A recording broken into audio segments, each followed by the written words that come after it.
영혼 없는 몸이 죽은 것 같이 행함이 없는 믿음은 죽은 것이니라. 아멘.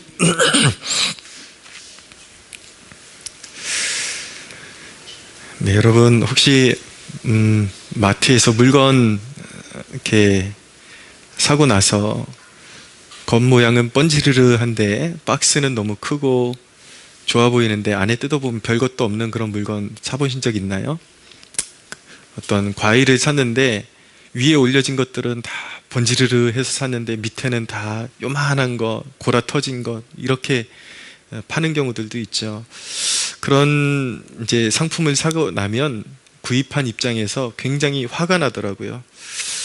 근데 하나님 앞에서 우리 믿음도 그런 겉만 번지르르하고 알맹이는 없는 그러한 믿음이 결국은 하나님 앞에 구원받는 믿음으로서 인정받지 못한다라는 것을 야고보서가 힘주어 강조하고 있는 것입니다. 그래서 이제 첫째 대목은 능력 없는 믿음에 대한 경고를 주고 계신데 14절을 보십시오.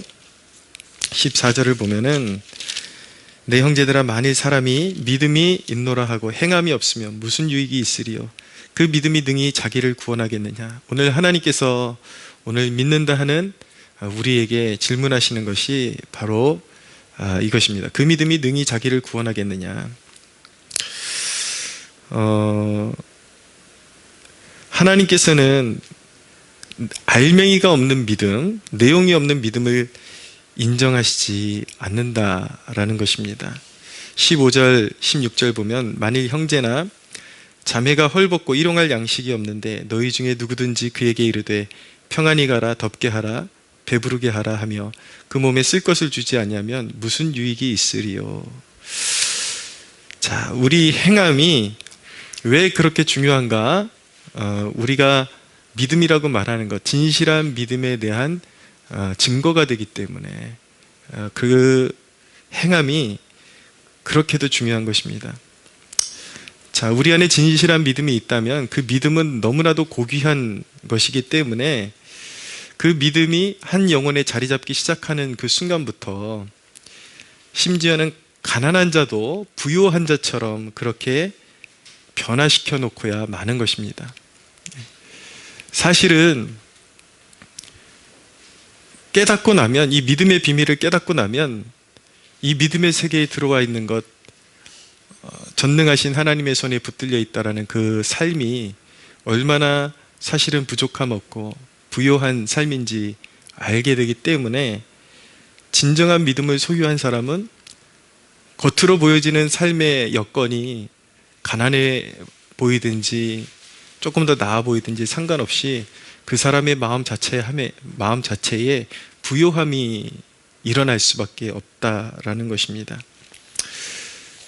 고린도 후서에 있는 말씀을 좀 읽어드릴 텐데 내용은 이런 것입니다. 이제 사도 바울 당시에 예루살렘 교회에 심한 기근이 들어서 가난한 자들을 구제할 필요성이 생겼는데 예루살렘 교회에 그 구제 헌금을 보내주었던 마게도냐 교회 성도들이 부자들이 보내준 것이 아니라 지극히 가난한 사람들이 넘치는 연보를 모아서 보내주었다라는 것을 증거하고 있는 대목이 바로 고린도후서 8장 1절 이하의 대목입니다. 제가 한번 좀 읽어드릴게요. 형제들아 하나님께서 마게도냐 교회들에게 주신 은혜를 우리가 너희에게 알리노니 환난의 많은 시련 가운데서 그들의 넘치는 기쁨과 극심한 가난이 그들의 풍성한 연보를 넘치도록 하게 하였느니라. 내가 증언하노니 그들이 힘대로 할 뿐만 아니라 힘에 지나도록 자원하여 이 은혜와 성도 섬기는 일에 참여함에 대하여 우리에게 간절히 구하니 우리가 바라던 것뿐 아니라 그들이 먼저 자신을 주께 드리고 또 하나님의 뜻을 따라 우리에게 주었도다. 그러므로 우리가 디도를 권하여 그가 이미 너희 가운데서 시작하였은즉 이 은혜를 그대로 성취하게 하라 하였노라. 오직 너희는 믿음과 말과 지식과 모든 간절함과 우리를 사랑하는 이 모든 일에 풍성한 것 같이 이 은혜에도 풍성하게 할지니라. 내가 명령으로 하는 말이 아니요 오직 다른 이들의 간절함을 가지고 너희의 사랑의 진실함을 증명하고자 함이로다 라고 말씀합니다. 자, 마게도냐 교인들이 가난하기 때문에 사도가 아니야, 너희도 힘들 텐데 하지 마, 이렇게 가르쳤나요? 아니면 더 풍성하게 힘대로 할 뿐만 아니라 힘에 지나도록 이 마게도냐 성도들이 했는데, 정말 이 은혜에도, 이 모든 일에 풍성한 것 같이 이 은혜에도 풍성하게 할지니라, 이렇게 가르치는 사도의 마음이 무엇일까요? 그것은 가난한 마게도냐 교인들에게 그렇게 성도를 섬기고 이웃을 섬기는 그 일들이 결국 그들에게 더 풍성함이 되고, 그것이 하늘의 복을 얻는 그러한 길이 될 것이기 때문에 그것을 만류하는 것이 아니라 오히려 더 풍성하게 하라고 그렇게 권유하고 있는 것입니다. 그리고 그렇게 우리 더 심한, 극심한 환난을 당하고 있는 지체들을 향한 그 물질의 헌신이 바로 너희들이 가지고 있는 믿음에 대한 증명이다라고 그렇게 말씀하고 있는 것입니다. 분명한 것은 강압은 아니에요. 사도가 말하는 것은 강압은 아니지만 너희에게 주신 은혜대로 하라 라고 그렇게 말씀은 주고 있지만, 분명한 것은 그들이 얼마만큼 손을 벌려서 헌신하느냐가 바로 그들이 말하고 있는 은혜에 대한 분명한 증명이다라고 말씀하고 있는 것입니다. 24절에 보니까 그러므로 너희는 여러 교회 앞에서 너희의 사랑과 너희에 대한 우리의 자랑의 증거를 그들에게 보이라. 그러니까 마게도냐 교인들이 너무나도 믿음에 있어서 올곧게 서고 있다라고 이제 사도 바울이 다른 지역 교회들에게 자랑을 했는데, 그것을 바로 그것의 증거를 보이라라고 그렇게 권유하고 있는 것입니다. 그러니까 어려운 그런 가난한 그리고 극심한 환난 가운데 있는 형제들을 향해서, 그리고 이웃을 향해서 손을 펼치는 그 일이 바로 그들이 믿음이라고 말하는 것에 대한 분명한 증거다라고 그렇게 성경이 가르치고 있는 것입니다. 여러분, 항상 여러분들이 누군가를 도와야 될 일이 생긴다면 여러분들 형편에서, 각자가 아마 상황이 다를 거예요. 그렇지만 여러분들이 처한 형편에서 모자라게 주는 것이 아니라 여러분들이 처한 형편에서 넘치도록 주는 습관을 들이십시오. 그것이 바로 하나님의 자녀들의, 복 있는 자녀들의 습관이라는 것을 배워나갈 수 있는 여러분들 되시기를 바랍니다. 항상 넘치게 주는 습관을 들이십시오. 그것이 복이 있습니다. 받는 자보다 주는 자가 복이 있다라고 말씀하고 있습니다. 생각해 보십시오. 가장 귀한 것을 받은 것이 하나님의 자녀들인데, 그분이 우리를 구원하시기 위해서 지불하신 액수는 자기의 피를 쏟으신 것입니다. 근데 그런 보배로운 은혜를 받은 자녀들이 인색한 것은 하나님의 영광을 가리는 일인 것입니다. 행함이 없는 것은 믿음을 부인하고 하나님이 우리에게 주신 은혜를 부인하는 것과 같은 것이죠. 자, 두 번째 대목에서 행함 없는 사람의 자기 변명에 대해서 말씀하고 있습니다. 18절에서 20절을 보십시오. 18절에서 20절, 또박또박 같이 한번 읽어볼까요? 시작. 어떤 사람은 말하기를 너는 믿음이 있고 나는 행함이 있으니 행함이 없는 내 믿음을 내게 보이라. 나는 행함으로 내 믿음을 내게 보이리라 하리라. 내가 하나님은 한 분이신 줄을 믿느냐? 잘하는도다. 귀신들도 믿고 떠느니라. 아, 허탄한 사람아, 행함이 없는 믿음이 헛것인 줄을 알고자 하느냐? 자, 여기 18절에서 20절 이 사이에는 어떤 사람이 행함이 없는 사람의 변명을 고발하고 있습니다. 아마 행함이 없는 사람은 이렇게 말했을 것입니다. 나의 믿음은 나의 마음에 있다. 나의 마음에 있는 믿음을 굳이 보일 필요가 있느냐, 그렇게 이제 주장을 했겠죠. 이런 사람들의 한결같은 지론은 무엇이냐면, 사랑이라는 것, 하나님을 향한 헌신이라는 것, 믿음이라는 것, 그것은 내 마음에 있으면 되지 꼭 표현해야 하나요? 그렇게 반문하는 것입니다. 믿음이 뭐 물질에 있나요? 믿음이 꼭 그런 것에 있나요? 표현하는 것에 있나요? 예배라는 것도 요일이나 장소에 한정된 건 아니잖아요. 늘 말을 들어보면 참 그럴싸합니다. 감칠나게 합니다. 그러나 늘 가만히 보면은 안 하겠다라는 거예요. 하기 싫다라는 것이죠. 할 마음이 없는데 그 모든 것이 마음에 있으면 되는 것 아닌가, 그렇게 반문을 하고 그렇게 말하면서 자기의 믿음이 순결하다고 또한 주장을 하고 있는 것입니다. 그러나 성경 어디에도 믿음이 있노라 해놓고서 행함이 없는 믿음, 표현하지 않는 믿음에 대해서 두둔해주고 그것이 옳다라고 말씀하는 그런 구절은 단 한 군데도 없는 것입니다. 그래서 야고보서는 오늘날 자기 변명에 충실한 세대를 고발하고 있다는 것을 우리가 알아야 되는 것이죠. 말만 번지르르 하고 늘 마음에 있으면 되지. 네, 맞아요. 마음에서 출발하는 것이지만 진정한 사랑이라는 것, 진정한 헌신이라는 것, 이런 것들은, 믿음이라는 것은, 진정한 믿음은 반드시 표현되게 되어 있는 것입니다. 사랑하는 사람이 앞에 있잖아요. 아무 말 안 해도 얼굴 표정 애설만큼이라도 표정이 드러나게 돼 있어요. 무언가 에너지가 표출되게 돼 있어요. 인색한 사람도 사랑하는 사람이 앞에 있으면 무엇 하나라도 챙겨주려는 그 마음이 표현되긴 마련이죠. 근데 하나님을 향해서 하나님이 그 크신 사랑을 나에게 부어주셨고 내 생명까지 드릴 거예요. 말은 잘하더라고요. 말은 잘해. 내 생명까지도 아깝지 않아요. 그런데 너무 아까워하는 게 많아. 내 생명은 다 드리고 싶다 그러면서 뭐 하나하나 말만 하면 다 너무 아까워해. 시간도 아까워, 물질도 아까워, 에너지도 아까워, 다 아까워. 근데 그것을 또 아름답게 표현하죠. 믿음이면 되잖아요. 마음에 있는 거죠. 믿음의 근원은 마음에 있는 것이죠. 근데 하나님께서는 우리에게 철저히 요구하는 것이 마음에 있는 믿음이 표현될 것을 요구하고 계신다. 19절에 보니까 아주 충격적인 말씀이 나와요. 네가 하나님은 한 분이신 줄을 믿느냐? 잘하는도다. 귀신들도 믿고 떠느니라. 자, 귀신도 믿음이 있대요. 심지어는 귀신조차도. 근데 그 믿음이 우리가 말하는 믿음하고 성격이 다른 것이죠. 하나님의 존재를 믿고 알고 있죠. 어쩌면 우리보다 더 현실적인 하나님을 보고 있고 알고 있을 수도 있어요, 귀신이. 그러나 귀신의 믿음은 하나님을 경외하는 믿음도 아니고 하나님을 사랑하거나 하나님께 헌신을 드리고 하나님 나라에 유익을 끼치는 그런 헌신이 있는 믿음이 전혀 아닌 것입니다. 사도가 믿음이 있노라 하고 행함이 없는 사람들에 대해서 그 심각성을 얼마나 심각하게 볼 정도냐면, 너희들이 그런 태도로 믿는 것은 귀신만도 못한 믿음이다 라고 그렇게 지금 타박을 하는 것입니다. 심한 질책을 하고 있는 것입니다.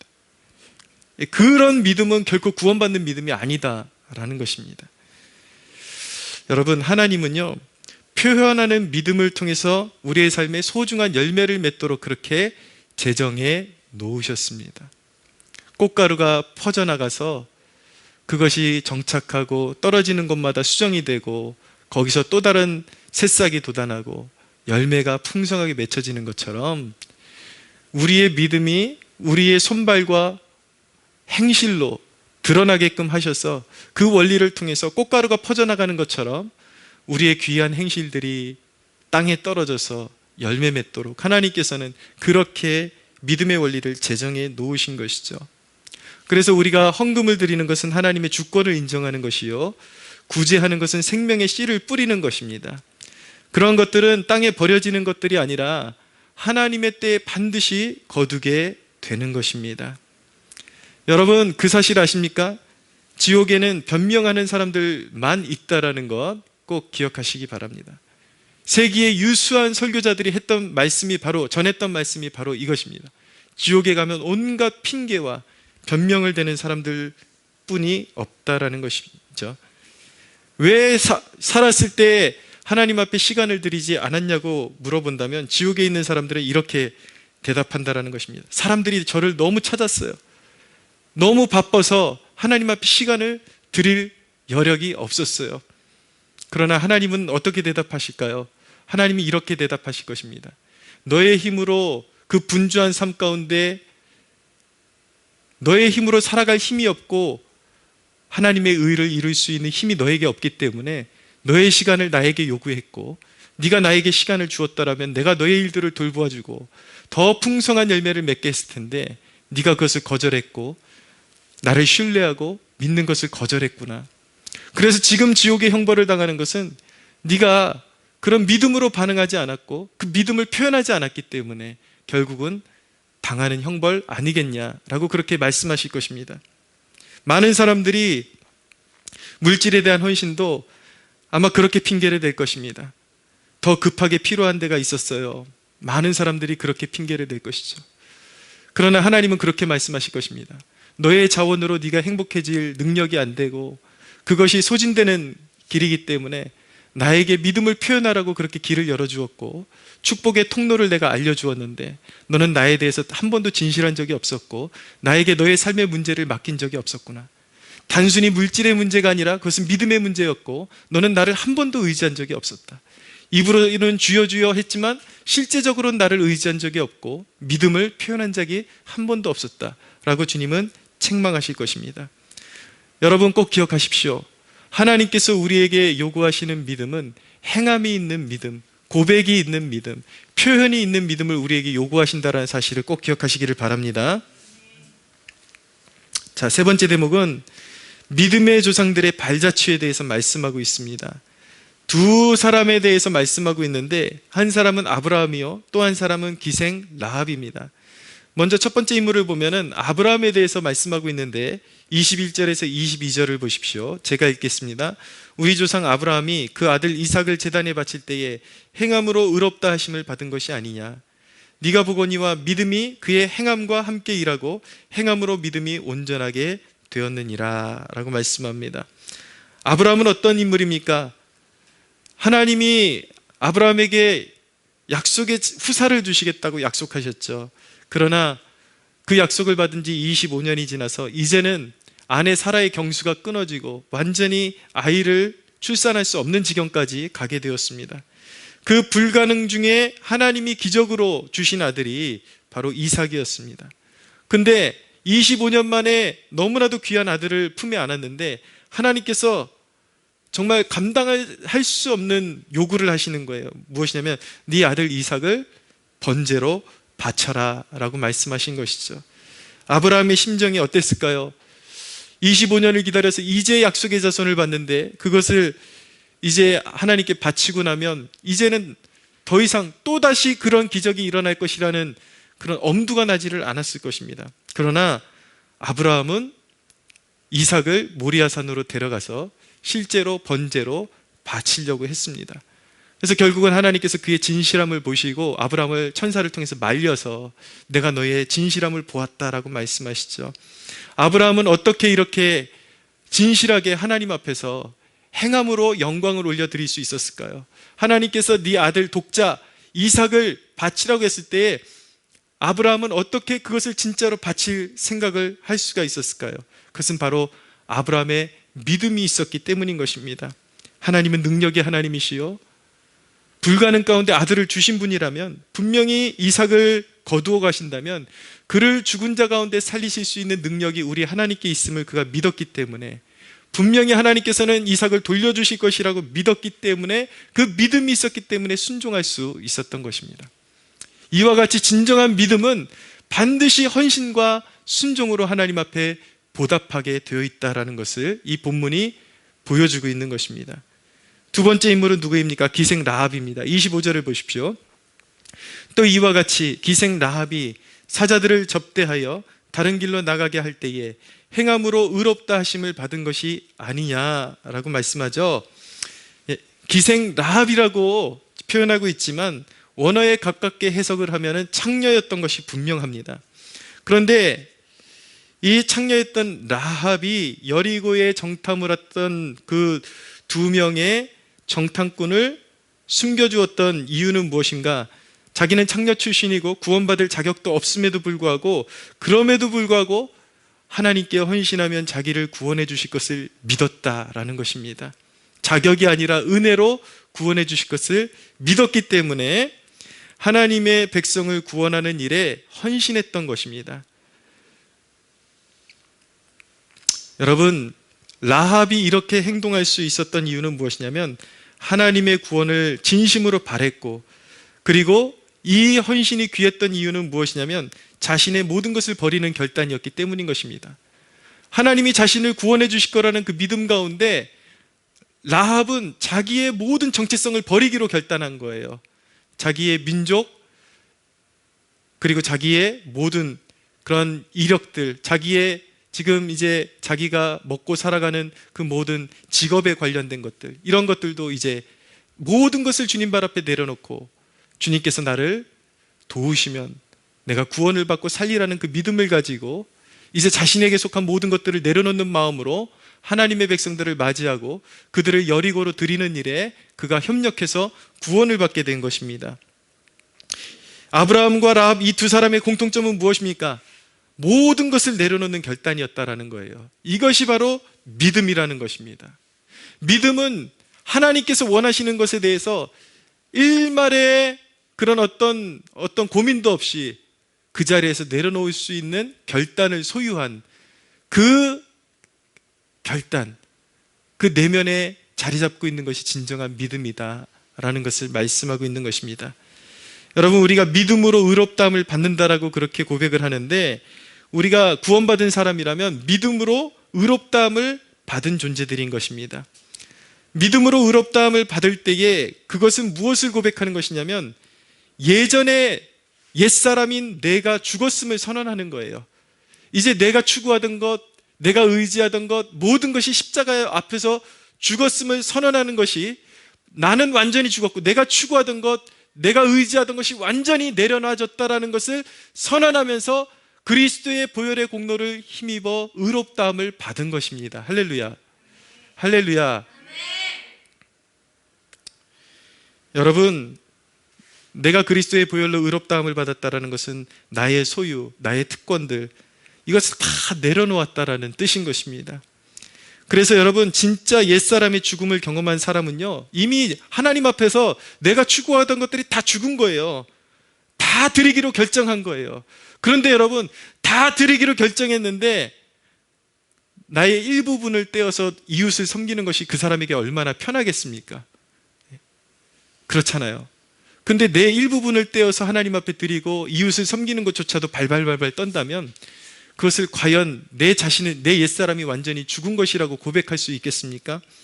오늘날 믿음이라는 것이 입안에만 머무르고 있는 사람들이 심각하게 고민하고 자기 자신에 대해서 살펴야 될 대목인 것입니다. 여러분, 실제로 오늘날 우리 시대 사람들은 얼마나 신앙생활하기 좋아요. 이 대목만 말씀드리고 이제 말씀 정리할 텐데, 우린 너무 편하게 신앙생활하고 있어요. 자원하는 마음으로 그냥 드리고 싶은 만큼만 드리고 이웃에게 줘도 누가 하나 뭐라고 하는 사람들이 없잖아요. 누가 억지로 그것을 강행하겠습니까? 그러나 여러분, 그 사실 아십니까? 역사가 초대교회를 지나고 이제 초대교회의 사도들이 다 죽고 나서 다가온 그 교회 기간을 또 고대교회라 그러는데, 고대, 중세교회 이렇게 이제 넘어가잖아요. 그러면 여러분, 초대교회, 고대교회 성도들은 하나님의 말씀을 액면 그대로 받았습니다. 그래서 예수님을 믿기로 결단할 때 그들은 자기의 진짜 전소유를 다 팔아서 가난한 자들을 위해서 나눠주고, 그리고 오직 주님만 바라보는 삶을 일평생 추구했던 그런 영성을 소유했던 사람들이 초대교회 그리고 고대교회의 사람들이었어요. 오늘날 어느 교회가 여러분들에게 그런 걸 요구합니까? 그러나 여러분, 분명한 것은 그 시절이나 지금이나 믿음의 원리는 변치 않는다라는 것 한 가지는 기억하고 계셔야 돼요. 우리의 것은 없다. 내가 예수를 믿는다고 결단한 것은 무엇이냐면 내 생명까지도, 나의 모든 것까지도 주님 앞에 주님의 것으로 내려놓기로 결단한 것이 바로 믿음이다. 할렐루야. 그런데 여러분, 그 가운데서 일부를 떼어서 누군가를 돕고 헌신하고 주님 앞에 시간을 드리고 헌신하는 것이, 여러분, 아깝다면, 그것을 하면서도 벌벌 떨린다면 그 믿음이 귀신만큼이라도 되는 믿음이라고 말할 수가 있겠습니까? 오늘 하나님께서 여러분들, 저와 여러분 모두에게 올바른 믿음에 대해서, 진정한 믿음에 대해서 다시 점검하고 진정한 구원받는 믿음, 굳건한 믿음을 지켜나가기를 그렇게 요구하고 계십니다. 할렐루야. 사랑하는 여러분, 주님 앞에 드린 것들은 결코 빼앗기는 것들이 아니라 새로운 것들로 채워지는 순간이라는 것을 기억하시기를 바랍니다. 많은 사람들이 오해하는데, 주님 앞에 우리의 모든 것을 드리면 주님은 주님의 품 안에서 우리에게 자신에 속한 모든 것을 우리에게 주십니다. 할렐루야. 주님을 신뢰하십시오. 하나님을 신뢰하십시오. 여러분의 행함에 하나님의 자녀다운 여유와 그리고 풍성함 그리고 담대함이 있기를 예수님의 이름으로 축복합니다. 우리 하나님께 영광의 박수 올려드리겠습니다.